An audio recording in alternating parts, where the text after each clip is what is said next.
Let's move to the most important topic. Understanding the ads algorithm is a must if you want to be successful on Facebook. As said earlier, anyone with an ad account and a business page can run ads, but very few of them get success. In order to be successful on any platform, not only Facebook, you need to reverse engineer and understand the platform algorithm.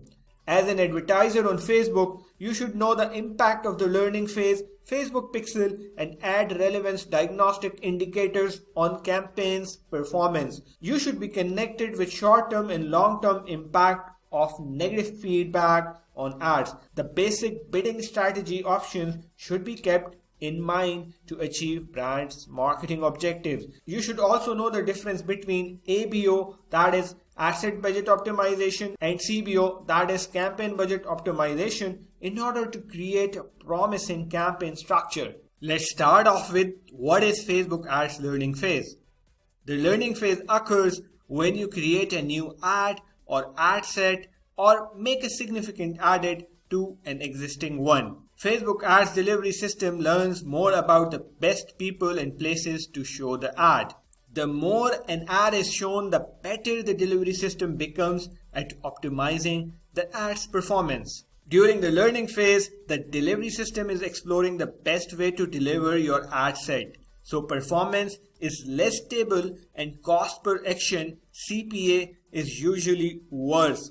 Few best practices should be followed to exit the learning phase as quickly as possible. Number 1. Wait to edit your ad set until it's out of the learning phase. Number 2. Avoid unnecessary edits that cause ad sets to re-enter the learning phase. And number 3. Avoid high ad volumes and use realistic budget to exit the learning phase. If your ad set is not getting enough optimization events to exit the learning phase, the delivery column status reads learning limited. In this case scenario, you need to fix the budget or targeting after analysis.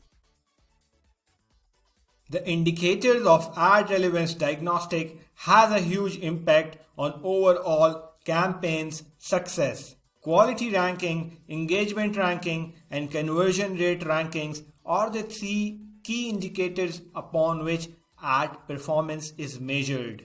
Quality rank is how your ad's perceived quality compared to ads competing for the same audience. Engagement rate ranking is how your ad's expected engagement rate compared to ads competing for the same audience.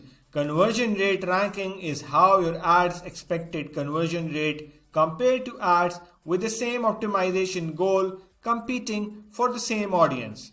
Follow the ad relevance diagnostic chart to interpret the meaning of each indicator in different situations. You can see 3 situations on your screen. When your quality engagement and conversion ranking is marked as above or above average, it means you are all good. Trust me, if you aim for this spot, your ad will perform the best. In the second scenario, the quality ranking is below average and it means your ad is perceived as low quality. Most likely, the ad is not shown to the right target audience, and just by tweaking the audience might work. Going with a low quality ad will not give you good results. I am attaching the official chart of Facebook Ads Relevance Diagnostic tool and highly suggest every advertiser to always follow the chart for better results. I repeat, always aim for average and above average rankings for all 3 indicators when running ads for top of the funnel and middle of the funnel campaigns. Facebook Pixel Health plays a vital role in ads success. The Facebook Pixel is a code that you place on your website. It collects data that helps you track conversion from Facebook ads, optimize your ads, build targeted audiences for future ads, and remarket to people who have already taken some kind of action on your website. If advertiser ad optimization goals are linked with the website Pixel, data plays a vital role. Pixel collects data and actions of the consumers, which ultimately helps advertisers to reach the right target audience at the right time. I will discuss the importance and benefit of Pixel in detail in the later part.